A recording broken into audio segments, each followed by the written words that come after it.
Welcome back, but before we get into the video, make sure you like and subscribe and help us get to 1,000 subscribers so we can start doing giveaways for y'all. Now, let's get into the video. Virtual reality. What is it? Well, if you don't know, we made a whole video about VR. It will be at the top right hand corner of the video. Make sure you check it out. But this video, we'll be talking about the pros and cons of virtual reality.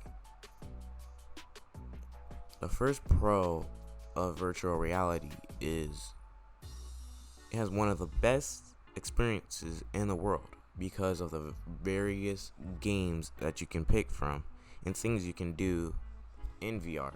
It's astonishing because you can go to space, you can play one of your favorite games in VR. You can technically do many things in VR that you can't do like on an Xbox or a PS4. The second pro is the training you can do in VR.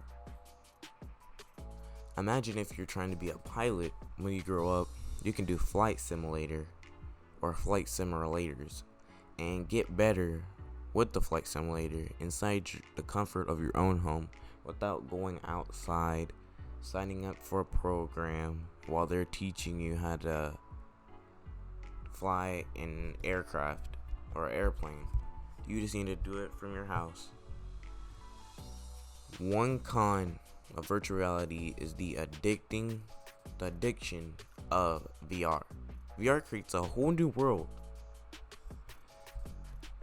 which can be very addicting not to go back to, because why go back to the real world when you can stay inside virtual reality while you're making your own world? You can go to space, play your own games. Why do I have to go back to the actual world when I could just stay in virtual reality? Second con is the health effects. With VR, your eyes are pretty close to the screen that it will start affecting your eyes. And when you start affecting your eyes, it will be harder to see far away since your eyes have been super close to the screen. And plus, the screen will also be bright, and the brightness will affect your eyes as well. If you like this topic, make sure to subscribe so we know what topics to talk about. See you later.